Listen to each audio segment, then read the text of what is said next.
Police స్టేషన్లోని రికార్డులను పరిశీలించారు జిల్లా ఎస్పీ గారు. సిబ్బంది చేస్తున్న డ్యూటీలను అడిగి తెలుసుకుని పలు సూచనలు చేశారు.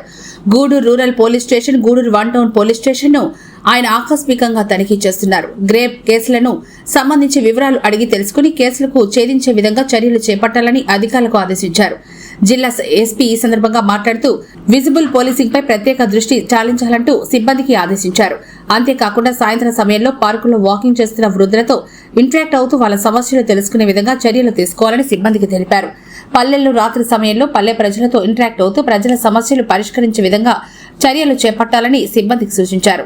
ఓపెన్ ప్రదేశాల్లో మద్యం సేవించే వారి పట్ల అప్రమత్తంగా ఉండాలని, అలాంటి వారిని ఎట్టి పరిస్థితుల్లో ఉపేక్షించేది లేదన్నారు. అదేవిధంగా అసాంఘిక కార్యక్రమాలకు నిలయంగా మారిన ప్రదేశాలను శుభ్రం చేసి అక్కడ పోలీసు వారి హెచ్చరికల బోర్డులు ఏర్పాటు చేయాలని సిబ్బందిని ఆదేశించారు.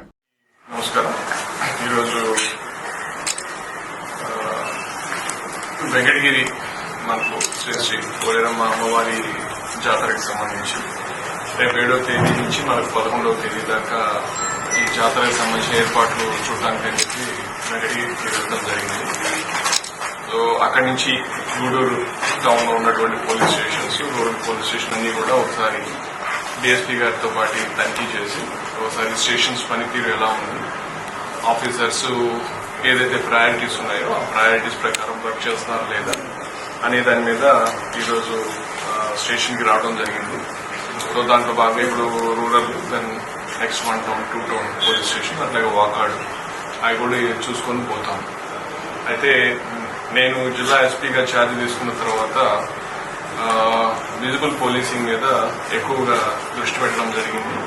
సో పలు అంశాలపైన మా పోలీసు సిబ్బంది, ఆఫీసర్స్ తో సహా అందరూ కూడా ప్రజలకి అందుబాటులో ఉంటూ బయట ఎక్కువగా తిరుగుతూ ప్రజల సమస్యల్ని తెలుసుకుంటూ వాళ్ళకి మేమున్నాము అని భరోసా ఇచ్చే విధంగా ఉండాలనేది వాళ్ళ చెప్పడం జరిగింది. సో దాంట్లో భాగంగా పలు కార్యక్రమాలు చేయడం జరిగింది. పల్లెనితర కార్యక్రమాలు కావచ్చు, ఇక్కడ ఉన్నటువంటి వాకింగ్ కోసం వచ్చేటటువంటి ఎల్డర్స్ తోటి మా వాళ్ళు వెళ్లి మాట్లాడేది కావచ్చు. తర్వాత నైట్ టైం ఏరియాలో ఎక్కువ విజిబుల్ గా ఉంటూ ఏదైతే సస్పీషియస్ గా పర్సన్స్ ఉన్నారో వాళ్ళని తీసుకుని వచ్చి వాళ్ళ ఫింగర్ ప్రింట్స్ ని కలెక్ట్ చేసే విధంగా కావచ్చు. తర్వాత బయట తాగుబోతులు ఉండేటువంటి ప్రదేశాలు అవన్నీ చూసుకుని వాటిని శుభ్రం చేసేటటువంటి ఇది కావచ్చు. అట్లాగే గాంధార్థానికి సంబంధించి కూడా ఎక్కడైనటువంటి స్థావరాలు ఉంటే వాళ్ళు ఎవరైనా ఉంటే వాళ్ళ మీద గట్టిగా మనము ఎన్ఫోర్స్మెంట్ కావచ్చు. ఇట్లా పలు అంశాలపైన మా వాళ్ళకి ఎప్పటికప్పుడు సిబ్బందికి ఇన్స్ట్రక్షన్స్ ఇవ్వడం జరుగుతూ ఉంటాయి. సో దానికి సంబంధించి కూడా మా సిబ్బంది కూడా దానికి తదనుగుణంగా ఎన్ఫోర్స్మెంట్ చేసుకుంటూ వస్తున్నారు. ఇంకా ఇంప్రూవ్ కావాల్సినటువంటి అవసరం ఉందనేది మా భావన. ఎందుకంటే ఎప్పుడు కూడా మనకు ఇంప్రూవ్ అయ్యేదానికి అవకాశం ఉంటూనే ఉంటుంది. కాబట్టి ఇంకా వాళ్ళ పనితీరు ఇంకా ఇంప్రూవ్ చేసుకోవాల్సిన అవసరం ఉందని చెప్పి మా భావన. అట్లాగే ప్రాపర్టీ అఫెన్సెస్ అక్కడక్కడ మనకు అంతకుముందు కూడా కంప్లైంట్స్ ఉండే, టౌన్ లో బైక్స్ పోతున్నాయి, దాని మీద తగినంత ఇది లేదు అనే చిన్న ఇది కూడా ఇంతవరకు కూడా పత్రికలో రావడం చూశాను నేను. సో దానికి సంబంధించి కూడా మా అధికారులకి కొంచెం ఈ ప్రాపర్టీ అఫెన్సెస్ మీద ఎక్కువ శ్రద్ధ పెట్టాలి, ప్రాపర్టీ కేసెస్ డిటెక్ట్ చేయాలి.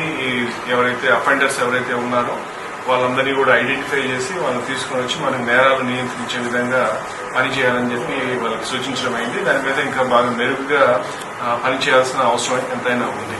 సో ఈ విధంగా మేము ప్రజలకు అందుబాటులో ఉండి ట్రాన్స్పరెంట్ గా వీలైనంత ఇదిగా ప్రజలకి మెరుగైన సేవలు అందించే విధంగా కృషి చేయాలని చెప్పి ప్రయత్నం చేస్తున్నాము. ప్రయత్నంలో భాగంగా ఈవెన్ ప్రజల నుంచి కూడా పోలీస్ పట్ల సానుకూల దృక్పథంతో ఉండి పోలీసులకి సహకరిస్తూ మన సమాజంలో మంచిగా ఉండేటట్టు ఈ నేరస్తులకు కానీ లేకపోతే బ్యాడ్ ఎలిమెంట్స్ కి ఇది లేకుండా మనం అందరం కూడా మంచి సమాజాన్ని నిర్మించే విధంగా ముందుకు వెళ్లాలని చెప్పి మీ ద్వారా అందరికీ కూడా తెలియజేస్తున్నాం.